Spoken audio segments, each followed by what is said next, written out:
You are listening to The Evidence Locker. Our cases have been researched using open source and archive materials. It deals with true crimes and real people. Some parts are graphic in nature, and listener discretion is advised. Each episode is produced with the utmost respect to the victims, their families, and loved ones. Kipling, Saskatchewan is a small farming community in rural Canada. Named after author Rudyard Kipling, it has grown from a small hamlet in the early 20th century into a town of about 1,000 residents. Besides a school and a library, the town with its single-story buildings and wide streets has a selection of farming shops, a cafe, a handful of restaurants, a co-op, and that's about it. The town prides itself on being the center of healthcare and education in the region. Everyone in Kipling knows each other, and on holidays, the whole town is involved. On Halloween, youngsters dress up, and there's a festive vibe as kids brave the cold to go out trick-or-treating. Ghost hunters get excited about the old Hungarian Bekevár church, which has been fully restored in recent years. It is said to be haunted. The church bells ring by itself, and there is an eerie feeling about the place. There is also the story of a hitchhiking woman dressed in white. When someone stops, she disappears, leaving only her white gloves behind. The 31st of October 1992 did not include any celebration for 23-year-old local resident Candice Fonagy. She was working her usual shift at a local gas station and had brewing suspicions her boyfriend was cheating on her. What Candy didn't know was that this particular Halloween night would haunt her for years to come.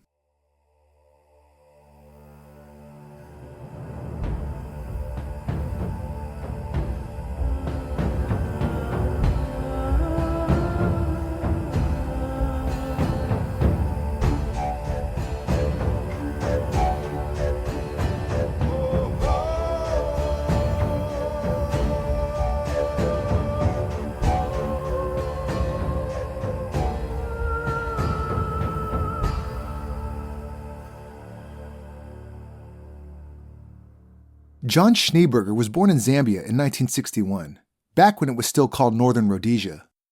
He was from an academic family who valued education and attended the prestigious private school Kearsney College in South Africa. He excelled at school and was well liked by everyone who knew him. It was no surprise when he got into medical school just like his brother. From Kearsney in Natal, he went to the University of Stellenbosch near Cape Town, from where he graduated in December 1984. He was a diligent student and received recognition for being the best in his class in anesthesiology. John Schneeberger moved to Canada in 1987 and settled in the town of Kipling in the south of Saskatchewan. After completing certification requirements to practice medicine in Canada, he joined the practice at Kipling Medical Center in December 1988. The handsome young doctor with a foreign accent soon became the talk of the town. He was one of only 2 physicians in the whole of Kipling, and it didn't take long before most people knew him by his first name. Everyone referred to him as Dr. John. He was well loved in the small community and quickly made a mark for himself as a kind and caring doctor. A friend said that Schneeberger's charm and sophistication made him popular with everyone, especially with women. The friend said, his female patients harassed him to the extent that they pretended to be sick just to see him. He was one of the most eligible bachelors in town. At the medical practice, he met divorced single mother of 2, Lisa Dillman. 4 years later, in 1991, they were married. John took Lisa's son and daughter in as his own children and was often seen on the sidelines of sporting matches. The couple also had 2 daughters together, only a year apart. Dr. John excelled in family medicine, but he soon saw the need for more specialized care in the community of Kipling. Despite his full-time job and being a father of 4, he specialized in obstetrics and gynecology, completing his academic training in 1992. The 38-year-old tall, dark, and handsome doctor also headed a committee to raise funds so the town could build a communal swimming pool. He also started a sex education module at the local high school. It seems like life could not get better for Dr. John. But things are about to change. On the 31st of October 1992, 23-year-old Candice Fonagy was working her usual shift at a local gas station. Her boyfriend Danny came around, and they had a massive argument because Danny had asked another girl out to dinner. Candice lost it. He had lied to her so many times, but this time, he'd gone too far. In a fit of rage, she kicked his truck, leaving a dent in the driver's door. Danny left, and Candace seethed with anger. She was so upset she decided to leave work and go to a girlfriend's work to blow off steam. Their friend worked at the Kipling Memorial Union Hospital. However, when Candace arrived, her friend was not there. Candace was still heaving and fuming and struggled to calm down. She realized she needed help. So when a nurse suggested she saw a doctor, she agreed. Fortunately for Candace, Dr. John was on call that night. She knew him well, and he delivered her baby just 9 months before. Candace told the doctor about her fight with Danny and admitted that she was concerned about her violent outburst. She said she felt so angry she could kill him. Of course, she never intended to murder her boyfriend. It was only a manner of speaking. Dr. John had even witnessed an argument between Candace and Danny before, at a fundraiser for the local swimming pool. He knew that she was quite feisty, and on this night, she reached a point that she could not calm herself down. The best course of action would be to give her some medication. He left the consulting room and came back moments later with a syringe. Candace was surprised, as she thought he was going to give her some pills or tablets. But the doctor explained that an injection would be more effective. Candace trusted that the doctor knew best and offered up her right arm so he could give her the injection. Her body felt numb almost immediately. She could barely move.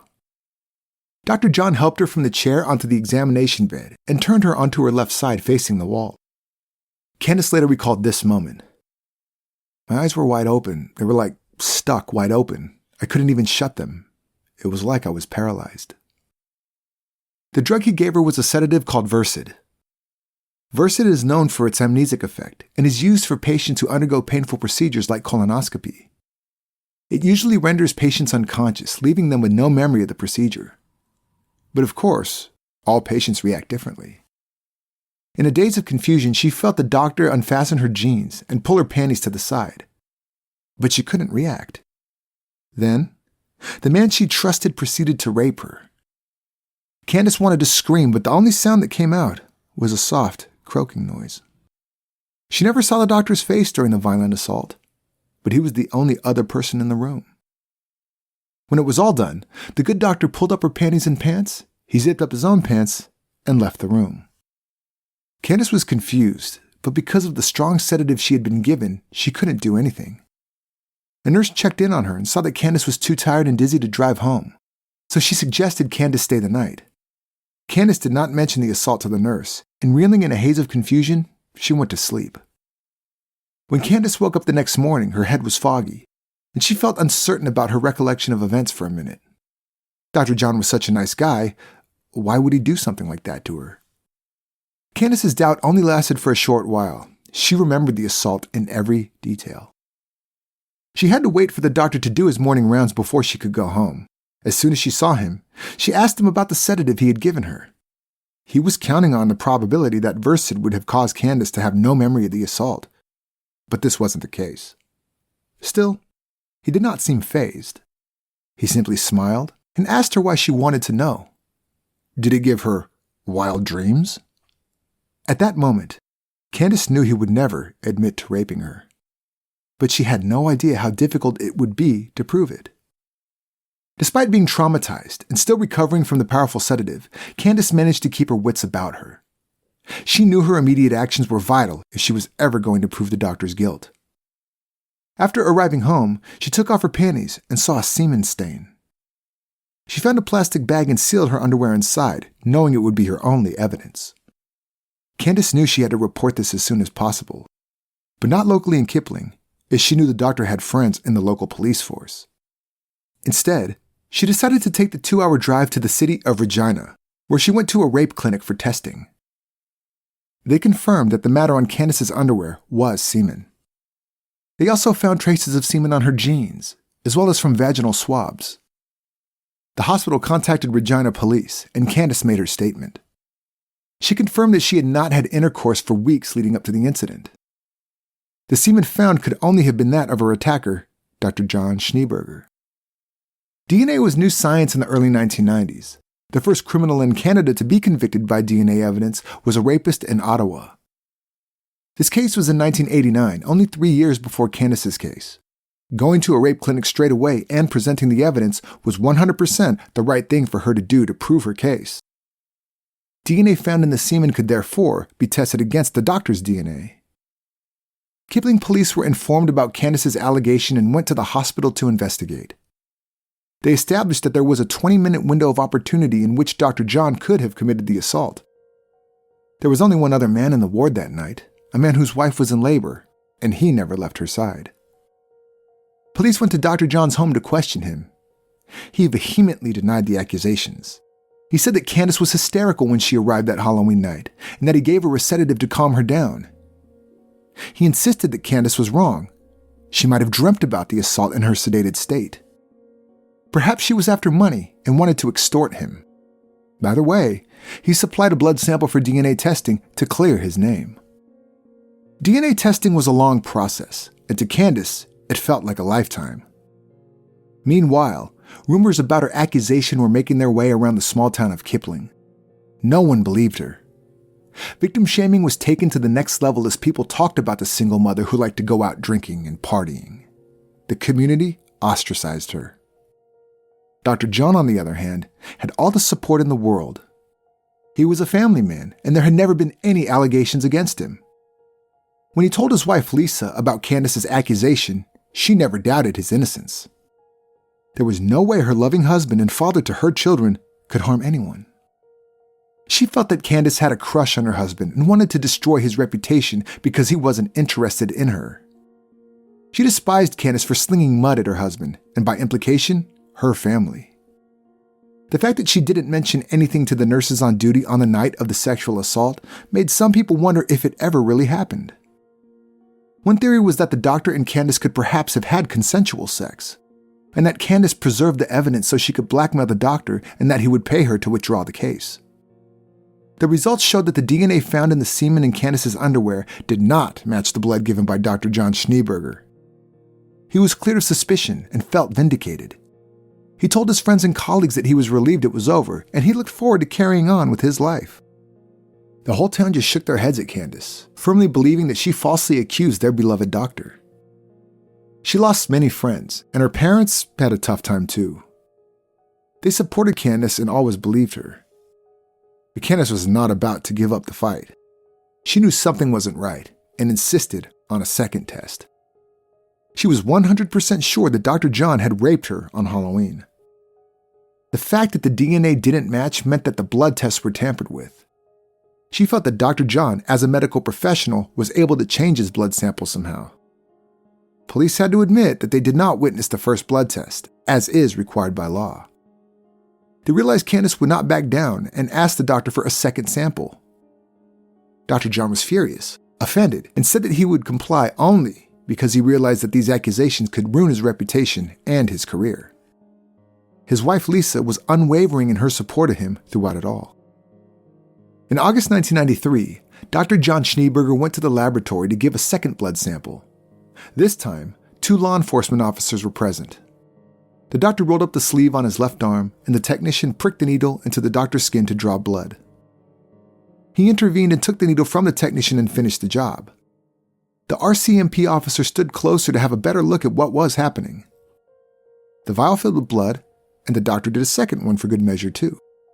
When the officer asked the doctor about bruises on his upper arm, he said that the technician had tried to withdraw blood before and injured a tendon, causing the injury. It seemed like a plausible explanation, and the officer was pacified. Both officers took the blood vials and delivered them for testing. Another 6 months passed. Candace was getting used to hateful stares from locals in the town of Kipling, but she knew that she was right, and it would be a matter of time until the results of the test proved it. But that wasn't the case. The results for the second test came back, and this time too, Dr. John's blood sample did not match the DNA profile of the semen found in Candace's underwear. The case against Dr. John Schneeberger was officially closed in 1994. Candace was devastated. Yet again, DNA evidence proved her wrong, even though she knew that she was right.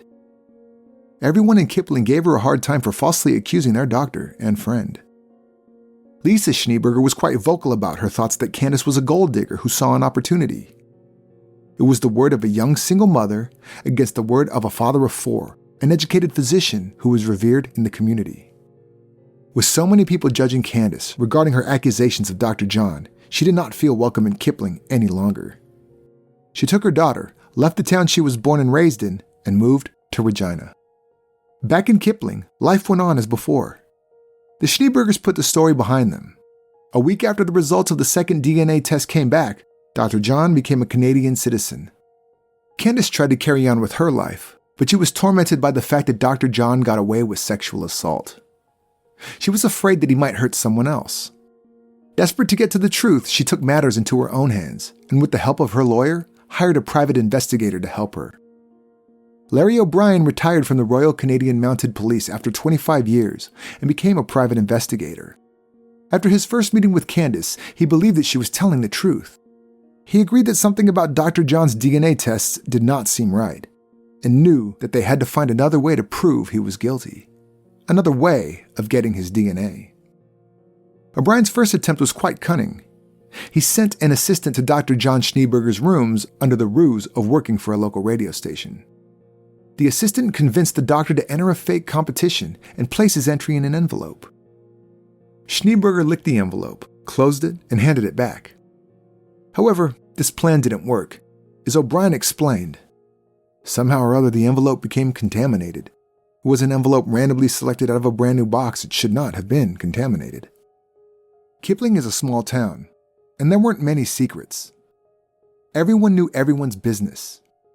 The Schneeberger's cleaning lady knew Candace's parents, and she told Lisa that the Fonageys had hired a private investigator. Lisa thought that the untasteful saga was behind them, and was furious to learn that Candace had not given up. Within a week, Candace's family received a letter saying that they were no longer welcome at the Kipling Medical Center. In a town with only 2 doctors, being denied access to the medical center was a big deal. If they got sick, they had to seek medical help outside of Kipling. On Saturday, the 23rd of March 1996, Larry O'Brien followed Dr. John in his car and waited until he parked. The doctor's car had vanity plates with the first half of his last name, Schnee, which translates to snow. There was no doubt that the car belonged to the man Candace believed had sexually assaulted her. Once Schneeberger was out of sight, the PI tried the driver's door. Like most cars in the small town of Kipling, it was unlocked. He knew exactly what to look for. There were strands of hair on the headrest of the driver's seat.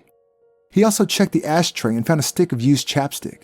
It looked brand new, but when he opened it, he saw that the edge was smooth. It had been used at least once. He rubbed it on the window section of an envelope and placed it into a sealed forensics bag. Candace borrowed money from her parents and paid an independent lab to run DNA tests. The hair samples did not have any roots, so it could not be tested. Fortunately, there was residue saliva from the chapstick. After 2 weeks, the results came in. It didn't match the blood sample from Dr. Schneeberger. However, it was a match to the semen from Candace's rape kit. What Candace knew all along was finally proven. Dr. John Schneeberger was the one who had raped her. It took her 4 life-altering years to prove it. But the fight was far from over. Because it could not be conclusively proven that Schneeberger was the only person who had used the chapstick, and because the private investigator had broken into his car to obtain the evidence would be inadmissible in court. They presented police with the evidence, but there was not much they could do. At least the evidence proved to police that Candace was telling the truth. They knew for sure Dr. John was guilty. They only had to find another way to prove it. Officers told Schneeberger about the evidence Candace's PI had uncovered and requested a 3rd blood sample. On November the 20th, 1996, Dr. John had blood taken once again. This time, police recorded the entire procedure. When the nurse wanted to prick his finger, the doctor refused and said that he had a condition that would cause severe bruising if blood was to be taken from his hands. He presented his arm and complied. Because there was no court order for testing, they could not force him to do anything against his will. On the video recording during testing, the nurse can be heard saying that she found it strange that the blood she had just drawn from the doctor's left arm somehow did not seem fresh. It was dark brown in color, like it was old. When tested, technicians concluded that the sample was of poor quality and it could not be adequately tested. Candace was furious. Why did they accept the blood if it seemed wrong? Why didn't they insist on another sample while the doctor was still in the lab? She had come so far in proving that Dr. John was not who he claimed to be, there was no way she was going to give up. Candace took one last desperate step and filed a civil lawsuit against the doctor and also reported him to the local medical society. In court, it was clear that most people supported Dr. Schneeberger. His wife Lisa was furious that Candace accused her husband of such a heinous act and refused to believe it could be true. She even called Candace a slut in an interview with a local TV station. Nothing came from the civil suit, and Candace had to face the possibility that Dr. John got away with what he had done to her. But the tides were about to change. On the 25th of April, 1997, Lisa Schneeberger discovered the horrible truth about what was happening inside of her own family home. Her 15-year-old daughter from her first marriage told her that something strange had been going on. Her stepdad had visited the room in the night and given her an injection. When she woke up, there was a condom wrapper in her bed. She took her mom to her bedroom to show her. Lisa was horrified and asked her daughter if it had happened before. The daughter said it wasn't the first time. Lisa recalled that her daughter had woken up one morning in tears and groggy. She told her mom that her stepdad had injected her with something in the middle of the night. When Lisa asked her husband about it, he admitted to it, saying that the girl had been coughing, so he gave her something to help. Lisa never heard any coughing, but didn't give it a second thought. He was the doctor, after all. Lisa realized that John's abuse of his stepdaughter had started 2 years before when she was only 13 years old. When Lisa asked her daughter why she hadn't said anything before, she said that her mom didn't believe Candace, so why would she believe her? Lisa went into her husband's home office where she found syringes, condoms, and sedatives, including Versed, hidden on a high shelf. Never in her wildest dreams would she ever have imagined that the love of her life, the devoted father and stepfather, was in fact a sexual predator. In an interview with CTV's W5, Lisa said, "My world was shattered when my daughter told me what had been happening to her in our own home. I wanted to be sick to my stomach. I didn't know where to turn. If it hadn't been for family and friends, I'm not sure I could have made the arduous journey. I still blame myself. Maybe if I had believed Candace, none of this would have happened to my daughter." After kicking Schneeberger out of the family home, Lisa went to the police and told them everything. When Candace heard the news, she was mortified. All those years she fought for justice, fearing that Schneeberger would harm someone else. It was not good news, not by a long shot. Candace told the Calgary Herald, "I'll never forget the day I found out. I bawled and I screamed and I freaked out. It happened to someone else and I was fighting all along." Police took samples from Schneeberger, this time hair, saliva, and blood. The blood was taken from his finger. When test results came back, it confirmed that Dr. John's DNA matched the DNA found on Candace's underwear. It also matched the DNA from the chapstick found in his car. So Larry O'Brien's discovery was right. Schneeberger was arrested and charged with the sexual assaults of Candace Fonagy and that of his stepdaughter. Dr. Schneeberger pleaded with Lisa to stand by him and promised her that he was innocent. But Lisa chose to believe her daughter, rejecting Dr. John's attempts to win her over. Lisa was left alone with 4 children. The youngest was only 13 months old. She sold the family car to pay the mortgage. Fortunately, she managed to find a job at the Diabetes Association in Red Deer, Alberta, and she was able to start over somewhere new and support her family. The trial of Dr. John Schneeberger started in 1999. During the trial, he still denied the accusations. He believed that Candace had broken into his home, stolen a used condom from a trash can in the basement, and used semen to contaminate herself and her clothing. He said she wanted to frame him so she could blackmail him and get money. When he realized what had happened, he took drastic measures to defend himself and protect his family and his standing in the community. The moment that everyone had been waiting for finally came. Dr. John was asked to explain how he manipulated the DNA evidence. He revealed his desperate plan. After the first request for a blood sample back in 1992, he surgically inserted a tube, a 15-centimeter Penrose drain, filled with another man's blood into his arm, running alongside the actual vein. He added anticoagulants so the blood would remain fluid. When he was taken to the police laboratory for testing, he manipulated the situation so that the lab technician would take blood from the tube instead of his vein. After the test, he removed the tube. 9 months later, for the second test, he repeated the procedure. In April 1996, when he heard that Candace had hired an investigator, he put it back in. So when the phlebotomist thought that the blood seemed old, it is because it was. In fact, it was 7 months old. And looking back at the video recording, investigators could see exactly how he manipulated the situation. He always offered his left arm, and his sleeve was rolled up just above the elbow, concealing the scar from where he had cut himself in order to insert the tube. In the footage, there is one brief frame where one can catch a quick glimpse of the raised skin in the shape of a tube. Schneeberger essentially had someone else's blood inside of his body. The blood he used belonged to one of his male patients, Danny Szabo. If the police had conducted a mass DNA sweep of all males in the area, Danny Szabo would have been identified as Candace's rapist. Candace was the star witness. After many years, she was finally heard and taken seriously.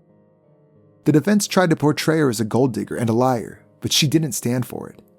Adamant as ever, she made it clear that she had nothing to gain by hunting down the doctor for all of those years. The defense said Candace had false recollection of the crime caused by the sedative she was given. Candace challenged Schneeberger's lawyer and said, "We'll drug you on Versed and you can explain to us how it feels." 7 years after the assault, Dr. John Schneeberger was finally found guilty of sexual assault, administering a noxious substance as well as the obstruction of justice. He was not convicted for the sexual assault of his stepdaughter, as there was not enough conclusive evidence. For the other crimes, he was sentenced to 6 years in prison. The maximum penalty for these offenses are typically life imprisonment, so he got off very lightly. Still, Candace Fonagy felt vindicated. After the trial, she said, "This is a glorious day that I've waited for 7 years. I hope he rots, because that's exactly what he deserves for all the hurt he caused. Bye, John." Crown Prosecutor Dean Sinclair praised Candace for her persistence in his statement. "There's no question the original complainant from 1992 was completely vindicated in what she's been saying for years. And there's absolutely no question that she has been, to a large extent, saying it to herself, because of the DNA results. She deserves a substantial amount of credit for the courage and perseverance and determination to see that justice was done in this case. Because Dr. John had abused his position of trust and administered medication to render his victim helpless, he was stripped of his medical license by the College of Physicians and Surgeons of Saskatchewan. Lisa Schneeberger filed for divorce and changed her name back to Dillman. She didn't want to have anything to do with her ex-husband. However, her battle was only beginning. Because she refused to let her daughters sleep over at John's place the night before sentencing, the doctor sued her for contempt of court, for ignoring the visitation agreement of their separation. Lisa had to pay a fine of $2,000. Because the abuse occurred to his stepdaughter and not his biological daughters, he was permitted to see them, even though they did not want to go to him.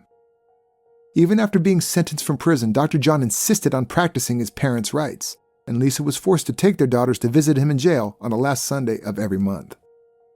He also had to phone him every Monday for an hour-long conversation.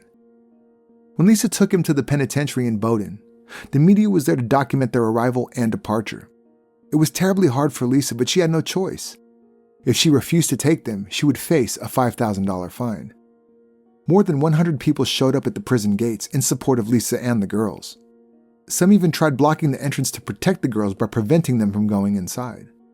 A court-appointed social worker accompanied Lisa and her daughters during the meeting. The girls cried and hid behind their mom. They were scared of their dad and did not want to see him or speak with him. He had hurt their sister and ruined their family. The social worker stepped in and stopped the meeting, saying that it was too traumatic for the young girls who were only 5 and 6. Even Schneeberger himself had to admit that it was no way to see his daughters and agreed that Lisa did not have to bring them back. To avoid a repetition of the situation, Canadian Alliance MP Bob Mills put forward a bill to amend the divorce law. He wanted to call it Lisa's Law and hoping to limit rights of child access by sex offenders. The bill was not passed. Lisa feared what would happen once he was released and decided she had to take drastic measures to protect her daughters. She reported John to immigration authorities, pointing out that he had lied on his citizenship application. When asked if he had ever been the subject of a police investigation, he said no. He applied for citizenship after Candace had accused him of rape. And although he was cleared at the time, he was part of an investigation. Lisa's instincts were right. In 2003, after serving only 4 years, Schneeberger was released on parole. In December of the same year, his citizenship was revoked, thanks to Lisa's efforts. She informed immigration that he had obtained his citizenship after he had raped Candace. If he had not deceived investigators with his DNA trick, he would have been found guilty and would not have been granted citizenship. During his last months in Canada, he lived and worked in Regina, the same town where Candace had fled to when she left Kipling. He worked in construction on a demolition team. Many people still supported Schneeberger. A group of people from Kipling petitioned immigration to reconsider the deportation order, stating that if he left, he would never see his daughters again. The request was denied. His friends were sad to see him go and threw a big going-away party before he left for good. They also helped him to sell all of his belongings at a garage sale. In July 2004, he was deported to South Africa where he held permanent resident status. Out of options, he moved to Durban to live with his mother. His brother, Bill Schneeberger, a cardiothoracic surgeon in America, became his biggest advocate and tried to get John back into the medical field. Bill firmly believed that his brother was innocent. In a statement to the Calgary Herald, he said, "I know he is not a fool, and rape in a consulting room where you have asked 2 nurses to join you is ridiculous." John Schneeberger applied to the Health Professions Council of South Africa soon after he arrived in 2004. But he did not manage to escape his past. Women's interest groups were outraged and vowed to protest any decision to reinstate his medical license. When a local newspaper exposed his sordid past, he withdrew his application. In Durban, living with his mother, he took on a couple of catering jobs, but what happened to him after that is unclear. In an interview with a South African publication, he said, "I would like to be forgiven, but I accept that that may never come about." He has turned to religion, hoping that a devoted spiritual life can redeem him. "I equate my crimes to a terrible smash, where I am the cause of the devastation. I have learned much since I've committed my crimes. I know now what led me to this trail of devastation, and I will have to live with the nightmare for the rest of my life." He also said that he would rather die than go back to that darkness. In recent years, Schneeberger became a member of the Durban Wine Academy, affiliated to the Cape Wine Academy, and was accredited to run courses in wine tasting and do sommelier training. Candace Fonagy is happily married and works as a care assistant for an addiction services facility in Saskatchewan. Lisa Dillman is still convinced her ex-husband felt no remorse. In an interview with TV news program W5, she said, "He was a doctor when he was at the office, and he was a husband and father when he came home. And then he was a monster when he wanted to be." Lisa's daughter is now a well-adjusted young woman who, thanks to the support of her mother and friends, has put the trauma of her stepfather's abuse behind her, for the most part. In the case of John Schneeberger, the unsettling question remains, were there more victims? The assaults on Candace and his stepdaughter were executed with such ease like he had done it many times before. In a small town like Kipling, it would be difficult to speak up against one of the pillars of the community.